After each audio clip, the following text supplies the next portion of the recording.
Alright, getting to know episode 5, the show in which we talk about the many different figures that a certain character has received in the Transformers franchise, and this time around, I have my very first viewer request. I'm not gonna lie, I was really excited when Sultan asked me over on my knockout video to look at Ransack and Crumplezone. So, we're gonna look at everything Ransack, and then do Crumplezone at the very end. But before I do this, I do want to say just from the bottom of my heart, thank you everyone for the amazing response the knockout video has received.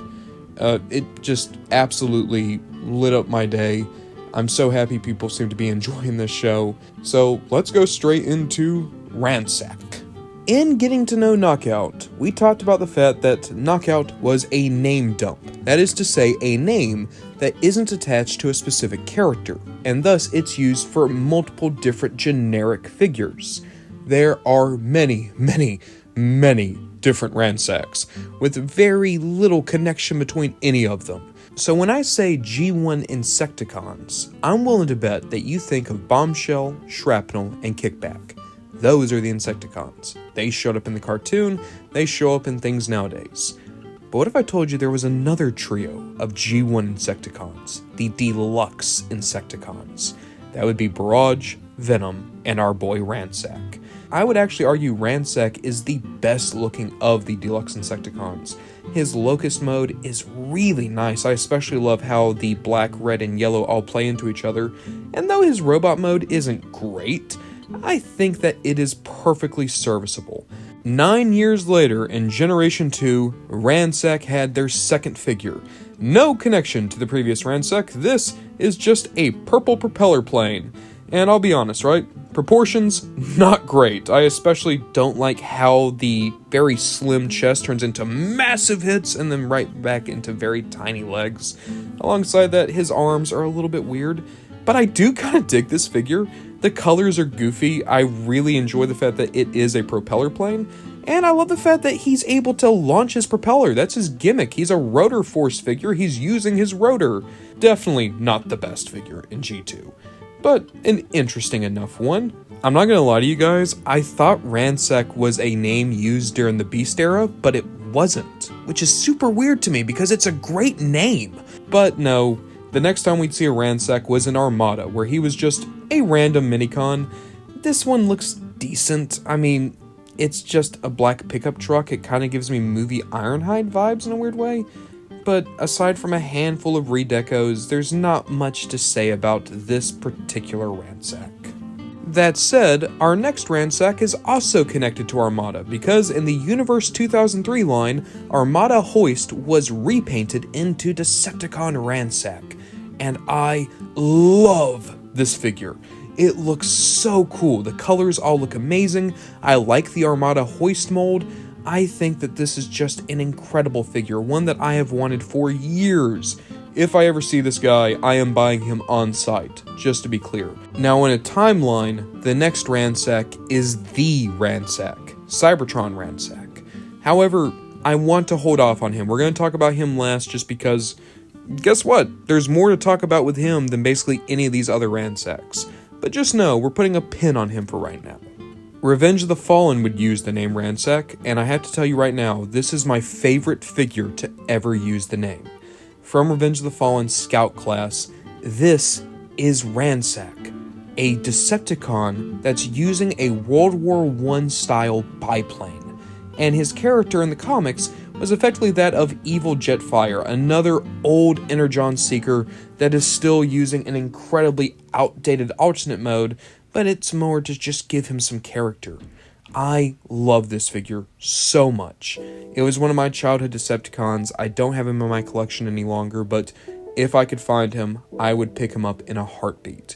If I could only suggest one figure out of all of these to a Transformer collector, it would be this Ransack. In Universe 2008, there was a T-Rex Minicon named Ransack. That's something. Finally, we are at the most recent use of the Ransack name, and we've gone back to Ransack being a little guy, specifically a Minicon.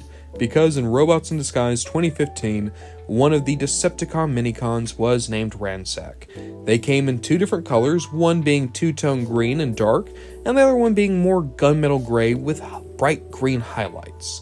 I'll be honest, I don't care for the RID Minicons all that much, but hey, if you're in a Bakugan, these guys look cool. Now, Sultan requested Ransack specifically for his Cybertron incarnation. And finally, after all of these different characters, all of these random toys, let's talk about the Ransack most people think of when they hear the name. I enjoy Ransack. I think some of the funniest moments in the show come from him. And I do think his figures were alright, all things considered. The original Scout Class Ransack is a bit of an odd figure. There are design elements I like. I enjoy just how futuristic his motorcycle mode is, and I really love his big shoulder pads. That said, he has such scrawny legs, and alongside that, I don't know, I think this would have been a figure that could have benefited being a deluxe, having a little bit more pieces to work with.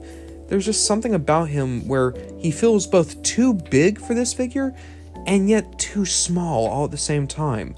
It's almost like seeing a little kid wearing his dad's jacket. His shoulders are massive, but all the limbs are so tiny underneath. Ransack did get a couple of other figures though. One of the more interesting ones is the Gasket Patrol type. So, this is a Toys R Us exclusive, only given away in Japan in order to celebrate the Tokyo Metropolitan Police Department. One final figure to talk about here, it is Ransack GTS. So, this is a green, yellow, and black repaint of the original Ransack, once again released in Cybertron, and it was for the Primus Unleashed portion of the toy line. In theory, this was going to be kind of like how the Cybertron defense team got new bodies. That said, he never showed up like this in the cartoon to my knowledge. It's just kind of a fun little redeco. After all that, is there one ultimate Ransack figure? One beautiful thing I could point to and say, that is the Ransack you should get? Well, obviously there's the Tactics. No, but seriously, in Buzzworthy Creatures Collide, Ransack got a modern figure. It is a repaint of Legacy Kickback with a new head, but I love it. I honestly think this figure looks better as Ransack than it does as Kickback. I absolutely adore the look of this toy, and I cannot wait to add it to my collection eventually. That's it for Ransack. There are no masterpieces, no third party. That's the fun thing about a name dump. So many different options, all in so many different angles, and yet they're all unified under that one name. Welp, that's all of Ransack talked about. Why don't we pop over to his buddy Crumplezone? If you don't know who Crumplezone is, he was basically the dumb muscle of the Decepticons in Transformers Cybertron, and despite his hulking frame, he is one of the fastest Decepticons alive, hailing from the planet of Velocitron. I adore Crumplezone, one of my favorite designs in Transformers ever, one of my favorite toys in Transformers Cybertron, and someone who I would love to see in a modern toy line.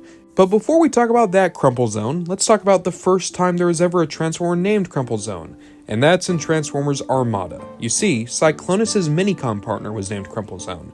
Yeah, that little tank that came with Cyclonus, that's Crumplezone. And I'll be honest, I think he's one of the better Minicons. I like his colors, I like his proportions. Alongside that, he had some pretty fun repaints. The Powerlink Cyclonus gave him almost more like Devastator colors, and then in Energon he got a cool black and white paint job. But, come on, let's talk about the actual Crumplezone we care about.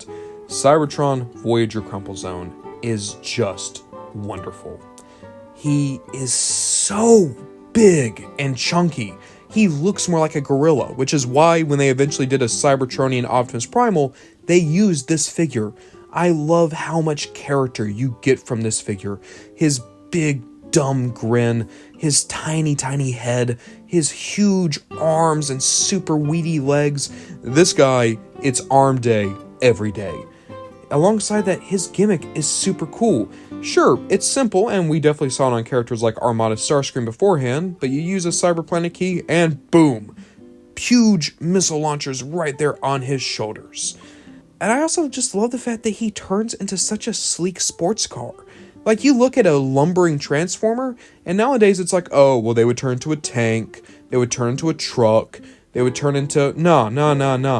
Crumplezone turns into a cool future race car. Because, sure, he might be big, he might be strong, he might be lumbering, but he knows how to get from point A to point B as fast as he can. I love everything about this figure. As I said, one of my favorite Cybertron molds. And what's even cooler is you eventually got Dark Crumplezone. Yeah, this guy almost looks more like the Fallen. I'm not as big on these colors. I think that Crumplezone looks so much better in the green. But if you wanted a different option, this is definitely different. I almost can't even see Crumplezone in this repaint anymore. And then, if you just want to get really weird about it, there was a third way to get this mold. In Universe 2008, there was a 2-pack that was exclusive to Costco that had Leader Class Optimus Prime and Voyager Crumplezone. You know, that famous rivalry. Of course, that wasn't it. You did eventually get a Tactics for Crumplezone, so these were static figures that could launch weapons at one another. It was a fun little game, but hey, it gave us this very odd-looking Crumplezone, and then they repainted it. However, this repaint never actually came out, which is sad to someone, I'm sure. And now, why don't we end it on the highest of highs? Crumplezone made it into the movies, and was given a figure that only the most prestigious of Transformers could ever get. He got a Speed Stars. Alongside that, he did get a Stealth Force figure. It looks like that. Weirdly enough, Crumplezone is not a name dump. Every time he's shown up after Armada, he's always had similar characteristics. He's green, he's bulky, he's not all that intelligent. It's just, he doesn't have many figures outside of Cybertron. Like seriously, 2 gimmick toys from Dark of the Moon, and after that, it's just his Cybertron figures again. He has the opposite issue of Ransack. Whereas Ransack has countless figures, none of them tied together in any way, shape, or form, Crumplezone's been consistent, but gets nothing. It's kind of funny that these two are best buds. I guess it's true. Opposites attract, not just in terms of personality, but also in terms of media depictions. And that is our first ever viewer request video done. I want to thank Sultan so much for giving me the ability to do this video. I would have never thought of doing Ransack and Crumplezone this early, but it was so much fun just to do all this research. Just so everyone knows, Sideswipe is going to be next week's video. But after that, if anyone has any other requests, I am all ears. I, of course, have some figures I would like to do, but I am very, very malleable in that way. But thank you guys so much for watching, and let me know in the comments, who is your favorite Ransack and who's your favorite Crumplezone? I feel like there's only really one answer for Crumplezone, but, you know, surprise me. Who here wants to specifically sing the praises of a Tactics Crumplezone? As always, thank you everyone for watching, and let's see what we get up to next time.